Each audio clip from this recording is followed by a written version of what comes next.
Bonsoir. Alors, est-ce que Israël a effectivement gagné cette guerre de 67 grâce à l'aide du Maroc? Eh bien, sans le Maroc, Israël n'aurait peut-être pas gagné la guerre des 6 jours. Alors, tout commence en 1965, on est 2 ans avant que débute la guerre des 6 jours.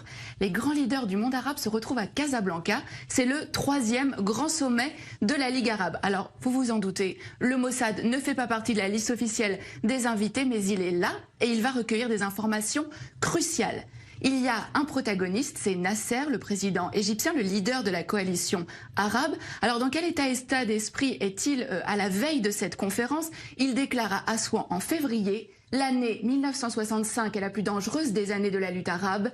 Israël prétend que les Arabes s'apprêtent à perpétrer une agression. Cela signifie qu'Israël a l'intention de nous attaquer. Nous devons donc être prêts à riposter.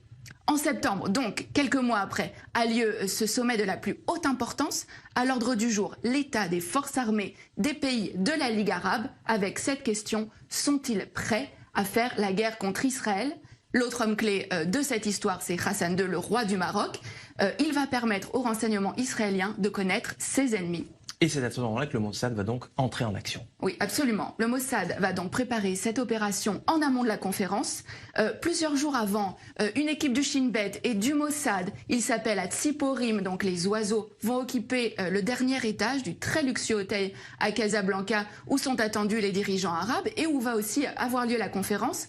Mais la veille de ce sommet, Hassan II est pris de panique et il somme les agents israéliens de quitter l'hôtel. Mais au terme de cette conférence, il va livrer aux agents israéliens l'enregistrement complet de cette conférence. Hassan II a tout enregistré en secret. Il n'a pas confiance dans les invités de la Ligue arabe. C'est à peine croyable. Mais qu'est-ce que les Israéliens vont bien pouvoir découvrir sur ces cassettes? Alors, les enregistrements vont révéler qu'il est question de créer un commandement arabe unifié pour mener les hostilités contre Israël. Et le point crucial, c'est que les rangs arabes sont profondément divisés. On va pouvoir entendre des échanges extrêmement vifs entre Hussein de Jordanie, mais aussi Nasser.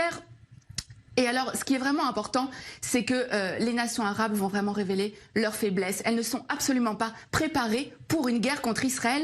Et c'est vraiment sur la base de ces informations-là que Tsahal va lancer les premières opérations de la guerre des 6 jours en 67. Alors voilà un dirigeant arabe sunnite qui est censé être solidaire de ses homologues arabes. Pourquoi Hassan II a-t-il fait ce choix? Qu'est-ce qui l'a motivé? Alors, ce qu'il faut savoir, c'est qu'avant déjà ce sommet, le Maroc et Israël entretenaient déjà des relations stratégiques. Hassan II avait accepté que des juifs marocains émigrent vers Israël, en échange de quoi Israël fournissait une aide logistique au Maroc, notamment en formant ses militaires. Et suite à cette opération, qui a vraiment été considérée comme le fleuron des renseignements israéliens, Israël est en dette vis-à-vis du Maroc. Seulement un mois plus tard, en octobre, cette dette a un nom, c'est Mehdi Ben Barka, le plus farouche opposant d'Hassan II.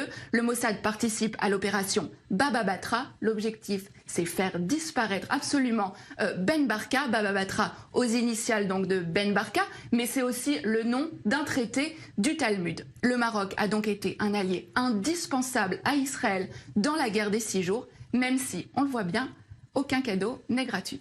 La petite histoire de la grande histoire. Merci Johanna Binder pour ces détails croustillants, dignes des plus grands films d'espionnage. Merci d'être passé nous voir sur le plateau du Mag Orient.